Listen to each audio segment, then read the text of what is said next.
KXTC Podcast.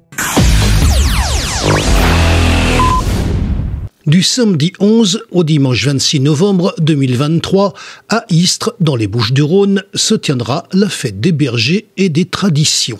Thème 2023, les Templiers, avec notamment la journée pastorale, domaine du Devin, le dimanche 19 novembre, le repas des bergers le samedi 25 novembre, inscription obligatoire, et le dimanche 26 novembre, avec la messe provençale et le défilé de la transhumance.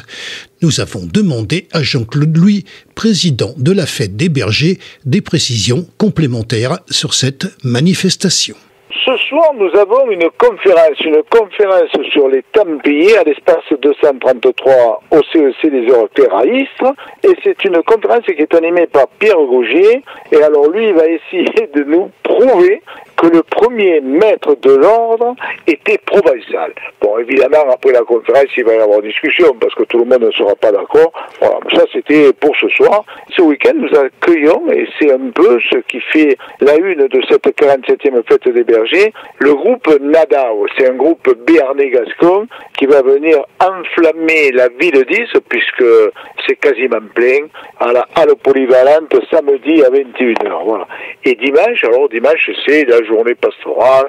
Alors c'est une journée familiale, il faut venir en famille, il va y avoir des animaux de partout, il va y avoir un fauconnier, il va y avoir le berger qui va faire le travail des oies, il va y avoir les moutons, il va y avoir des promenades en calèche, des promenades en poney, et puis des food trucks pour se restaurer, la buvette de l'association, et puis tout un marché de producteurs à partir de l'invitation du Crédit Agricole qui nous donne cette année un sacré coup de main. Et puis, l'Office du tourisme nous propose également de participer à une marche populaire des bergers. C'est une boucle de 12 km. Il n'y a pas grande difficulté. Il faut venir se faire inscrire, ce qui permettra aux visiteurs de découvrir cette partie de la ville d'Istres. Et puis après, on saute au week-end de la fête des bergers avec un repas. Le repas des bergers, ça c'est le samedi 25. Alors ce repas, c'est évidemment un traiteur qui nous le sert. Il va y avoir le groupe d'Istres, Loutrélus et le groupe marseillais Crous-et-Piel qui vont animer ce repas. Alors là, il faut se faire inscrire et puis il faut pas du tout tarder. La limite, c'est le 20 novembre pour les inscriptions. Et là, tout est placé, tout tourne comme ça. Après, le lendemain, la dernière journée, la messe provençale à Sulose. Alors c'est une messe chantée avec un ensemble symphonique, avec une chorale, avec des tambourinailles, avec des groupes folkloriques.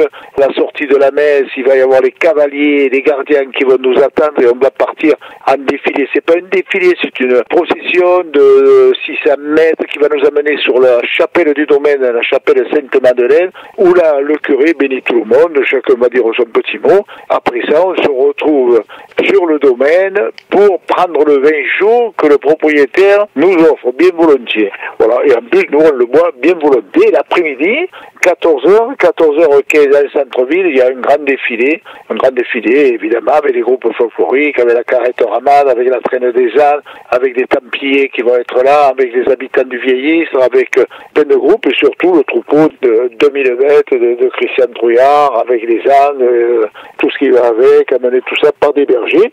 Et pour terminer, nous avons le spectacle de clôture. Tous ces renseignements, vous pouvez les avoir soit à l'Office du tourisme d'Istres, soit en téléphonant au 06 19 61 71 81. Cette fête des bergers, comme les précédentes d'ailleurs, c'est donner la possibilité à remercier ce milieu pastoral, à rendre un hommage à ce milieu pastoral qui est fort, en peine de crocs, et c'est en limite de la croc avec encore des éleveurs. C'est un honneur, rendre un hommage à tous ces éleveurs, les éleveurs locaux de la région, et puis d'une façon générale à tous ces bergers, des bergers de la Croix. Et d'ailleurs, cette fête qui existe depuis maintenant, la première a eu lieu en 1964 et qui avait lieu au moment des transhumances et qui a basculé dans les années 70 en se rapprochant de Noël. C'est pour ça qu'on en est à la 47e fête cette année. KXTC Podcast.